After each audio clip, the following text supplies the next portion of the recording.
In the hood where she lives in Upper Manhattan, Vanessa Hidary is known as the white girl that's down. This is how she describes herself. I'm the Hebrew Mamita, the long-lost daughter of Abraham and Sarah, the sexy, oy-veying, chutzpah-having, always questioning, hip-hop listening, Torah reading, all people-loving, pride-filled Jewish girl. There she is, Vanessa Hidary.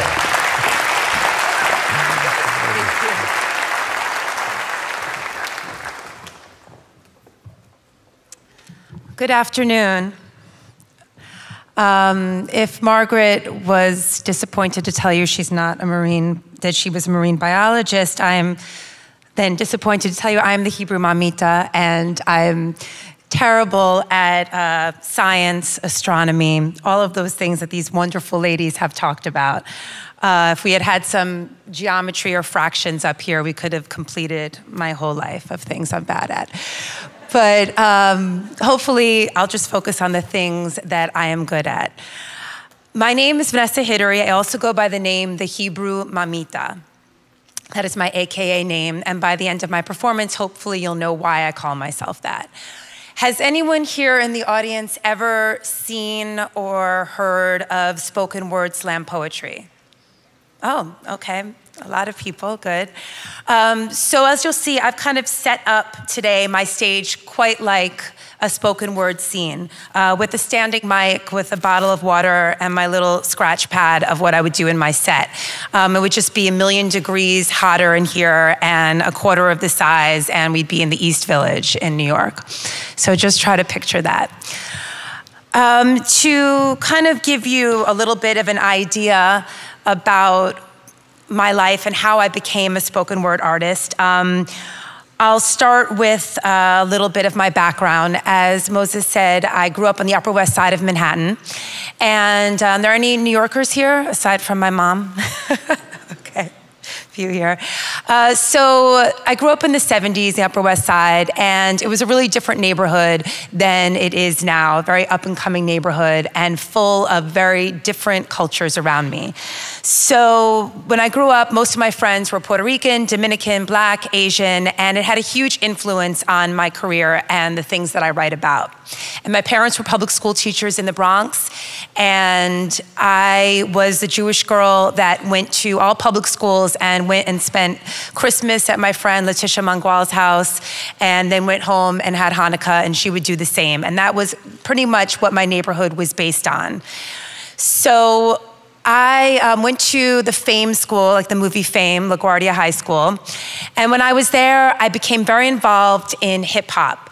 And this was a very special time of hip hop. I don't know if anyone here is a big hip hop fan, but it's what they call the golden age of hip hop.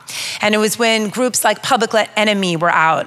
And it was a time of real Black nationalism in hip hop. And I was faced with all of a sudden having this identity kind of crisis of who I was, being this, as Moses said, I have a thing in one of my shows where I say the white girl that was down.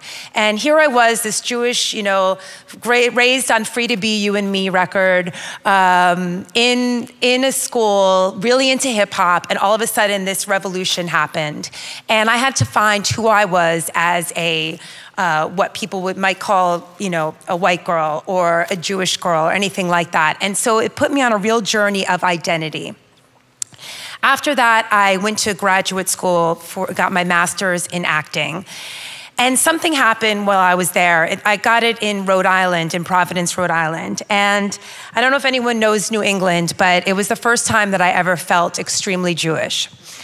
And I always said I met, you know, my first, you know, WASP, my first white Anglo-Saxon Protestant out in Rhode Island. And I think that what happened was when I left New York City, I had a huge appreciation all of a sudden for being Jewish and wanted to talk about all these stories mixed with the identity that all my friends who were having Puerto Rican nationalism and Black nationalism were going through. Where was my story? Who was I? Why hadn't I talked about or discovered uncovered my past and my history. So when I graduated from school, I came back, and like many actors, it is a very difficult task to get cast in New York City. And so I started writing my own material for myself and wrote my first piece, and the very little snippet beginning of it was, Baruch Atah Adonai, Viva Puerto Rico Haolam, Hamotzi, fight the power, Mein Haaretz, Amen. The second part goes, I am the culture bandit. I eat matzah in Harlem, thrown out of Hebrew school because I spent Rosh Hashanah at the Puerto Rican Day Parade. Now, my mom is here, so I will let you all know so she doesn't say to me afterwards, Vanessa, you weren't really kicked out of Hebrew school. I wasn't, but you get the idea. So after that, I wrote another big piece of mine, which is called Hebrew Mamita, that I really felt like told my story of being a Jewish girl. And I'm gonna do that for you now, and then we'll talk more.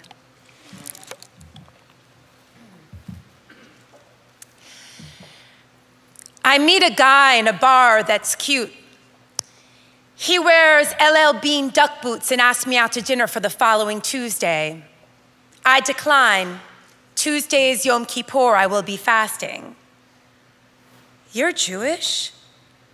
Wow, you don't look Jewish. You don't act Jewish. And he says it in this tone that sounds like he's complimenting me. And I say nothing.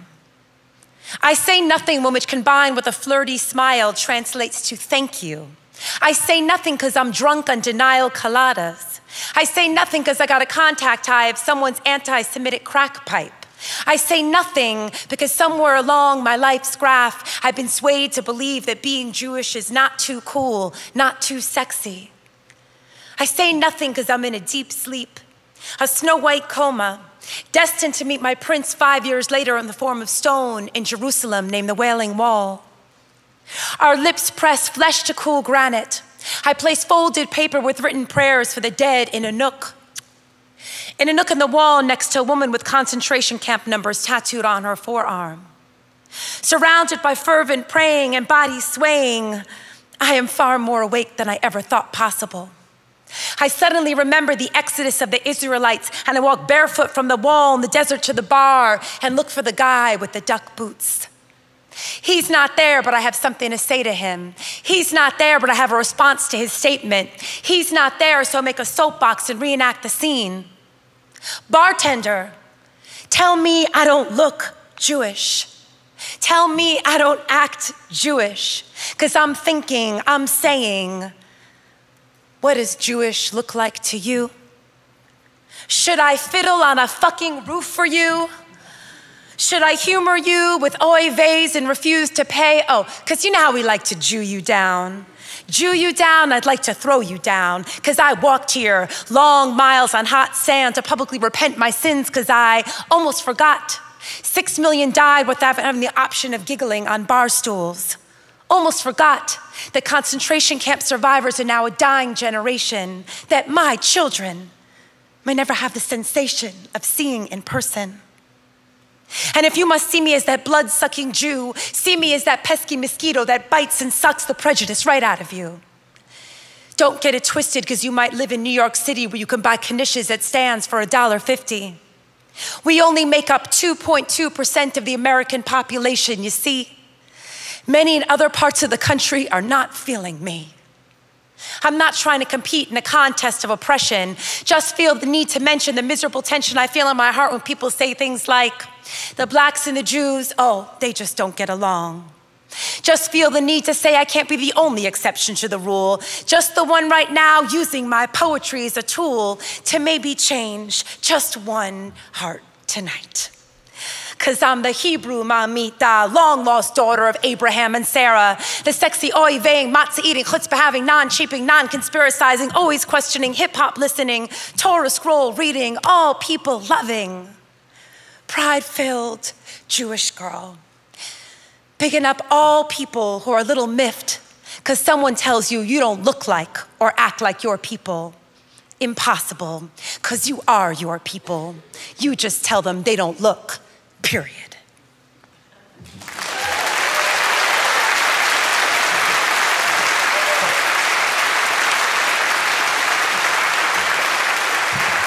Thank you. So that's spoken word, if you haven't, if you didn't know.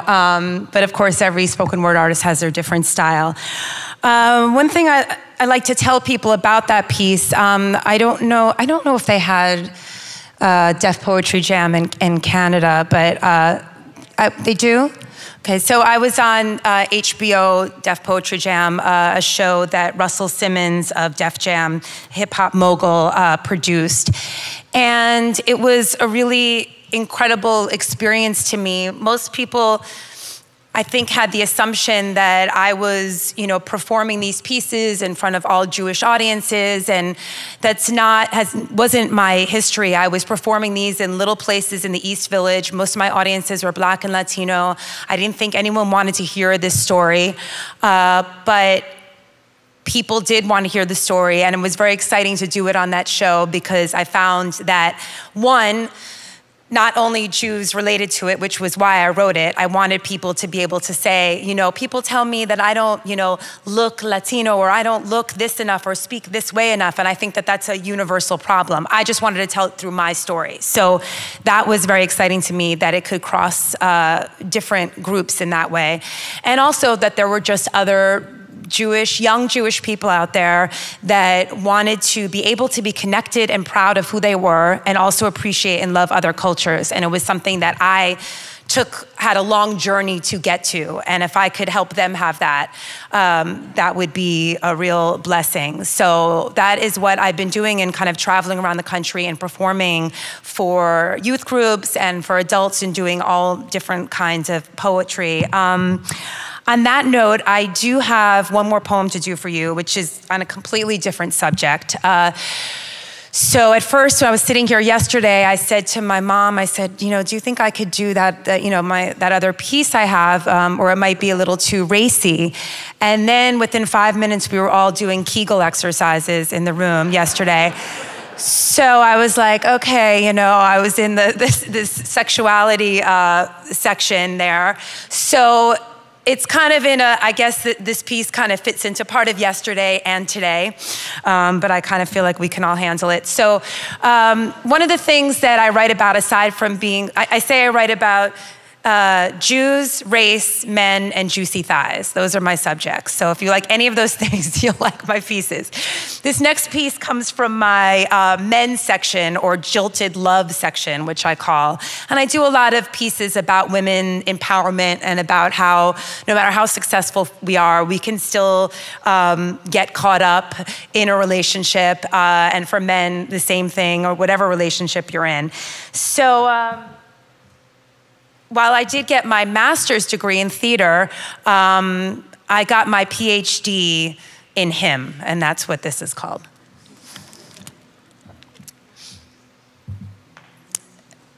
If I counted up all the hours I've studied, read, focused on, cried over, gotten up and been resilient about, not given up on, believed in, loved, hated, so believed in, ignored my friend advice about, talked about, did I mention talked about? I'd have a PhD in hymn. By now, I could have had a PhD in philosophy, internal medicine, Middle Eastern studies, stem cell research, but no, I have a PhD in hymn. Funny how he brings me no income, no pension, no future. Did I mention no future?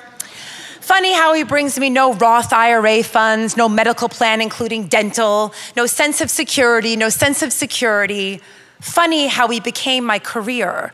Yes, he became my career, my daily ambition, my goals, my homework. My to-do list today reads hymn. So don't ask me what I did this year. I didn't write any plays or any books. I didn't do some responsible shit like pursue a backup career.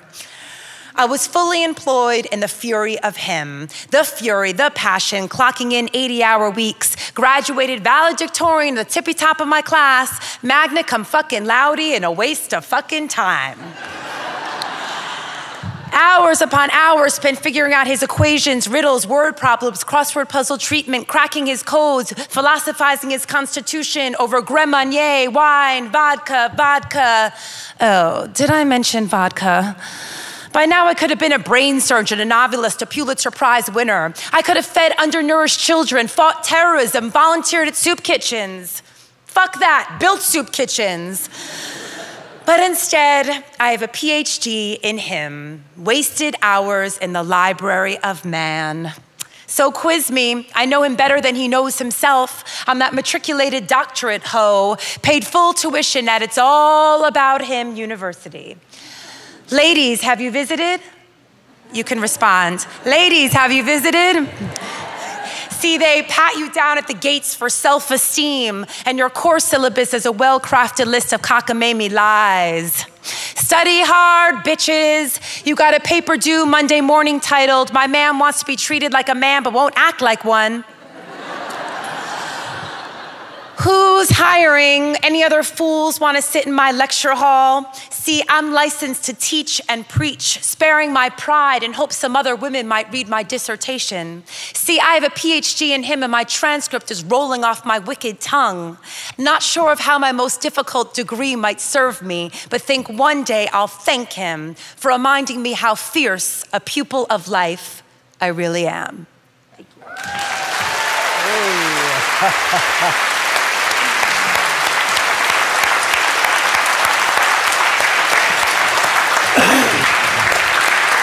Thank you. So with 1 minute to spare, I hope I get a prize for that. I'm going to end my performance now, and I have some CDs up in the bookstore if you're interested. And thank you so much, and enjoy the rest of your time here. Thank you.